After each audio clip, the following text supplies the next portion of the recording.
नमस्कार दोस्तों, आप पढ़ रहे हैं कक्षा 10वीं एनसीईआरटी गणित। आज हम पढ़ेंगे प्रश्नावली 3.3 के अंतर्गत प्रतिस्थापन विधि, जिसमें हम प्रश्न 1 के 4 सवालों को हल करेंगे। तो देखिए, पहला सवाल है, यहाँ पे हमें दो समीकरण दिए गए हैं। तो देखिए, यहाँ रैखिक समीकरण युग्म जो दिए गए हैं x प्लस वाई बराबर 14, x माइनस वाई बराबर 4। एक मान के चलते हैं समीकरण 1 है और एक मान के चलते हैं समीकरण 2। अब देखिए, हमें करना है इन दोनों समीकरणों को प्रतिस्थापन विधि से। अब प्रतिस्थापन विधि क्या होती है? जब भी आपके पास दो समीकरण हो तो दो में से आप कोई एक समीकरण लें, x या y का मान निकालें और उसे अगले समीकरण में रखें। तो देखिए, हम पहला समीकरण लेते हैं जो कि क्या है, यहाँ पे x प्लस वाई बराबर 14 है। अब यहां से आप या तो x का मान निकालें या तो y का। जैसे हम x का निकालते हैं तो कितना हो जाएगा, 14 माइनस वाई हो जाएगा। तो देखिए, समीकरण 1 से हमने x बराबर निकाला है 14 माइनस वाई आया। अब हमें इस मान को समीकरण 2 में रखना है, क्योंकि 1 से निकालेंगे तो 2 में रखेंगे, 2 से निकाला होगा तो 1 में रखना पड़ेगा। तो देखिए, हमने लिखा जो x बराबर 14 माइनस वाई है उसको हम समीकरण 2 में रख रहे हैं। रखना कहलाता है प्रतिस्थापित करना।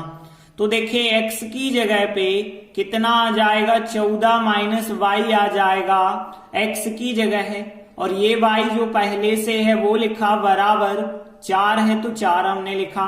अब देखिए, यहाँ पे एक y और एक y कितने y हो जाएंगे, यहाँ पे 2 y हो गए माइनस के, और 14 का पक्षांतर कर दें तो 14 इस तरफ माइनस का हो जाएगा। माइनस का 2y बराबर 4 में से 14 को आप घटाएंगे तो माइनस का 10 मिलेगा।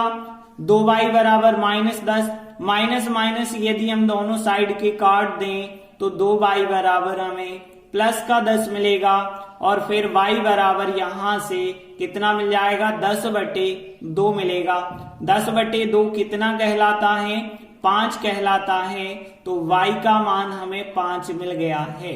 अब देखिए, जो y का मान हमें मिला है इस मान को यहां पे रख देना है, तो x बराबर मिल जाएगा फिर यहाँ पे 14 माइनस y का मान हमें 5 मिला है। 14 में से 5 को घटाएंगे तो x बराबर हमें 9 मिल जाएगा। तो x और y के मान आ गए हैं, यही हमारा आंसर होगा। तो फिर हमने लिख दिया, अतः दिए गए रैखिक समीकरण युग्म जो समीकरण 1 समीकरण 2 दिए गए थे उनका हल x बराबर 9 और y बराबर 5 हो जाएगा। इस प्रकार से पहले प्रश्न का पहला सवाल कंप्लीट हुआ। इसके बाद दूसरा सवाल लेते हैं। तो देखिए, यहां रैखिक समीकरण युग्म एक ये समीकरण दिया गया है, एक ये दिया गया है। देखिए, इसे तो हम समीकरण 1 मान सकते हैं, इसमें तो कोई समस्या नहीं है। लेकिन यहाँ पे बटे में जो संख्याएं दिख रही हैं, यदि आप इनको हटा दें तो ज्यादा आसानी होगी हमें सॉल्व करने में। तो देखिए, बटे में 3 है, बटे में 2 है, 3 भी हटाना पड़ेगा, 2 भी हटाना पड़ेगा, और 3 और 2 दोनों को हटाना है। तो 3 और 2 का जो एलसीएम होगा वो एलसीएम होगा 6। तो हम 6 से प्रत्येक पद में गुणा कर देंगे, और यदि हम 6 का गुणा प्रत्येक पद में करेंगे तो देखिए रफ में क्या मिलेगा हमें। यहाँ 6 का गुणा करना है तो 3 एकम 3, 3 दूनी 6 कट जाएगा। 2 इंटू एस कितना आ जाएगा, यहाँ पे 2s आ जाएगा। तो 2s हमने लिख दिया। यहाँ पे फिर प्लस, अब 2 एकम 2, 2 3 6, 3 का गुणा t से करेंगे तो 3t आ जाएगा, बराबर 6 और 6 का गुणा करेंगे तो यहाँ पे 36 प्राप्त होगा। तो देखिए, हमने बटे वाली संख्याएं इस प्रकार से हटाई हैं। अब हम इसे बना सकते हैं समीकरण 2। देखिए, हमारे पास दो समीकरण हैं, दो में से आप कोई भी समीकरण ले लें और या तो s का मान निकालें या तो t का मान निकालें। तो देखिए हम समीकरण 1 लेते हैं, s माइनस टी बराबर 3। अब देखिए यहां से यदि आप s का मान निकालेंगे तो t का पक्षांतर हो जाएगा, तो t उस तरफ जाके धन का हो जाएगा। तो जो s का मान मिला है, इस मान को अब हम इस समीकरण 2 में रखेंगे क्योंकि 1 से निकाला है। तो देखिए हमने लिखा समीकरण 1 से जो s बराबर 3 प्लस टी है, इसको हम अब समीकरण 2 में रखेंगे। तो देखिए हमने क्या लिखा, फिर 2 लिखा और s की जगह s का मान कितना है, 3 प्लस टी है, तो 3 प्लस हमने टी लिखा है और फिर यहाँ पे प्लस के 3t है, 3t लिखा है और बराबर में 36 है तो हमने 36 लिखा है। देखिए और आगे जब सॉल्व करेंगे तो 3 दूनी 6 होगा और फिर 2 का गुणा t से करेंगे 2t होगा और यहाँ 3t तो वैसे ही रहेगा, इसमें गुणा नहीं करना क्योंकि कोष्टक के आगे संख्या लिखी है 2, तो 2 का गुणा कोष्टक में बस होगा और 36 के 36 लिखे। इसके बाद देखिए 2 और 3 5t हो जाएंगे यहाँ पे और यहाँ पे 36 और 6 का पक्षांतर कर देना तो 6 माइनस के हो गए। अब यहाँ पे 5t बराबर 36 माइनस 6 करेंगे 30 आएगा और आगे जो है 5 बटे में चला जाएगा तो 30 बटे 5, 30 बटे 5 का मतलब होगा 5 का भाग देना है 30 में, तो 5 का भाग 6 बार जाएगा तो t का मान फिर कितना आ गया है, 6 आ गया है। अब देखिए जो t का मान आया है उसको यहाँ पे जाके आपको रखना पड़ेगा, तो s का मान भी मिल जाएगा। तो हमने लिखा एवं s का मान यदि हमें ज्ञात करना है तो s बराबर 3 और t का मान, तो यहाँ पे 3 लिखा है और t का मान कितना है, 6 है, तो 6 लिख दिया है। तो देखिए s बराबर हमें 3 और 6 टोटल किया तो 9 मिल गया, तो s का मान 9 मिल गया है और t का मान 6 मिल गया है। मतलब जो हमें रैखिक समीकरण दिए गए हैं उनका हल हो जाएगा 6 और 9, s का मान 9 और t का मान 6। तो देखिए हमने लिखा, अतः दिए गए रैखिक समीकरण युग्म का हल s बराबर 9 और t बराबर 6 आंसर हो जाएगा। इसके बाद अगला तीसरा सवाल लेते हैं। तो यहाँ रैखिक समीकरण युग्म एक ये समीकरण दिया गया है, एक ये दिया गया है। इसे मान के चलते हैं पहला समीकरण और इसे मान के चलते हैं दूसरा समीकरण।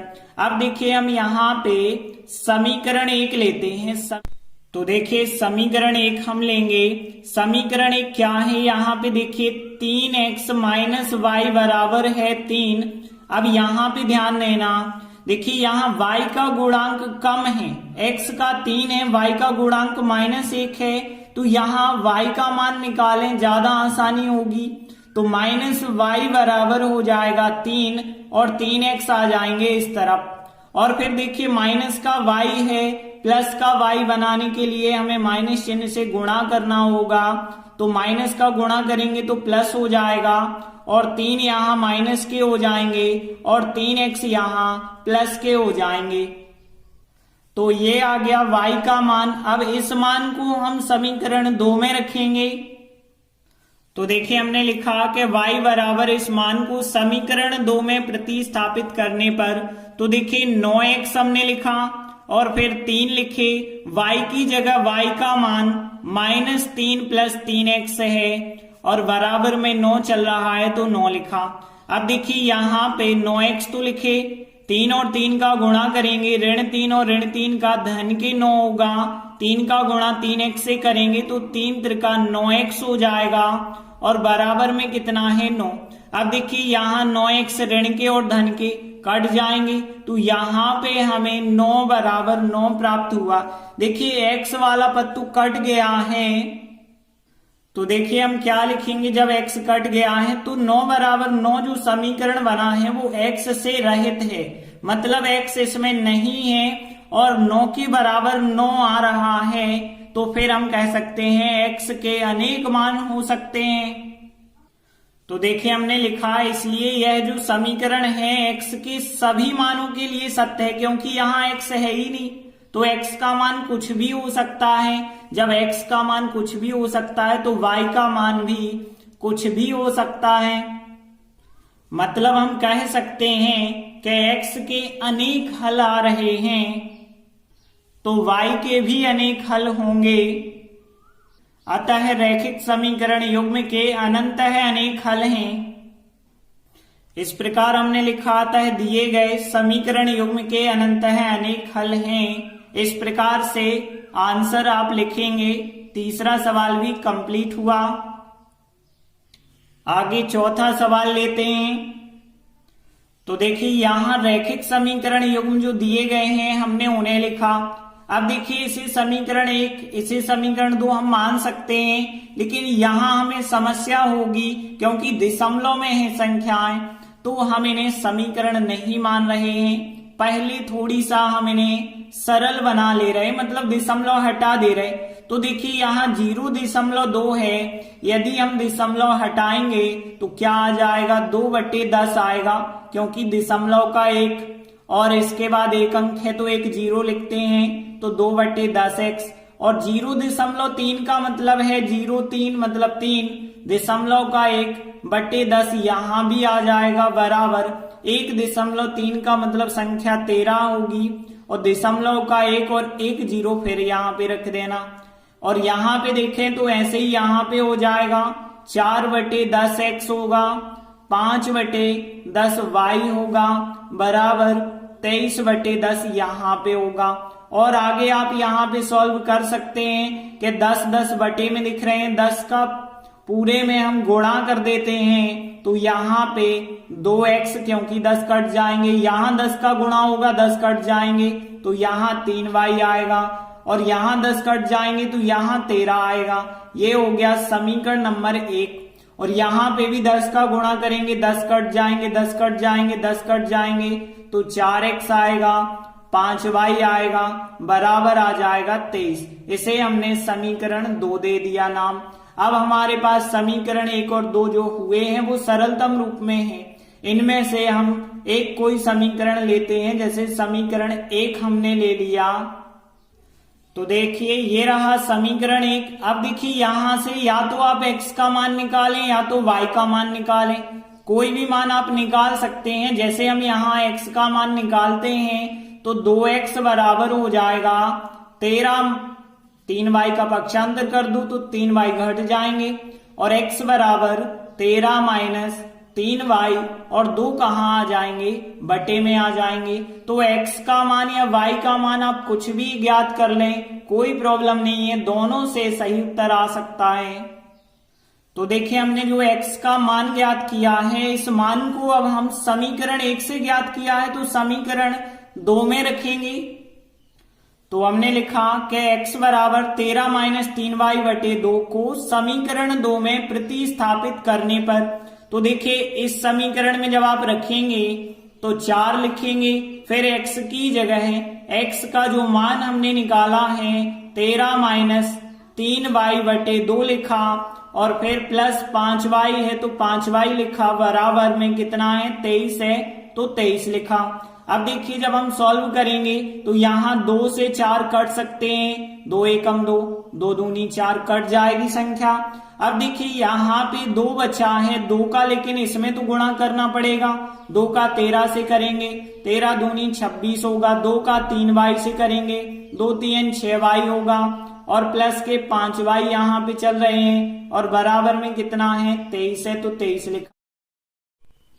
अब देखिए इसके बाद हमें क्या करना है, माइनस के 6y है, प्लस के 5y है, माइनस का 1y बचा होगा बराबर 23। 26 का उस तरफ पक्षांतर कर देते हैं क्योंकि अंक अंक एक तरफ करना है और y वाले पद एक तरफ। यहाँ माइनस का y बराबर 23 में से 26 घटाएंगे, माइनस के 3 प्राप्त होंगे, दोनों पक्षों में माइनस से गुणा करेंगे तो y बराबर माइनस का प्लस बन जाएगा, माइनस का प्लस बन जाएगा, तो y का मान हमें 3 प्राप्त होगा। और y का मान 3 यदि मिल गया है तो अब हम ज्ञात करेंगे x का मान। तो एवं x का मान क्या होगा, यहां भी आपको रखना पड़ेगा, तो x बराबर 13 माइनस 3, और यहाँ y का मान 3 रख देंगे तो 3 लिखा हमने, और बटे कितना चल रहा है 2 चल रहा है तो 2 लिखा। और आगे जब हम सॉल्व करेंगे तो यहाँ पे आगे सॉल्व कर देना 13, 3 त्रिका 9 बटे 2 है, और आगे देखिए 13 में से 9 घटाए 4 बटे 2, 4 बटे 2 का मतलब है 2, तो यहाँ पे x बराबर आ गया है 2। तो x बराबर 2 और y बराबर 3 दिए गए रैखिक समीकरणों का हल हो जाएगा। तो देखिए हमने लिखा आता है दिए गए रैखिक समीकरण युग्म का हल x बराबर 2 और y बराबर 3 है। इस प्रकार से चौथा सवाल कंप्लीट हुआ। बाकी आगे के सवाल अगले वीडियो में करेंगे। धन्यवाद।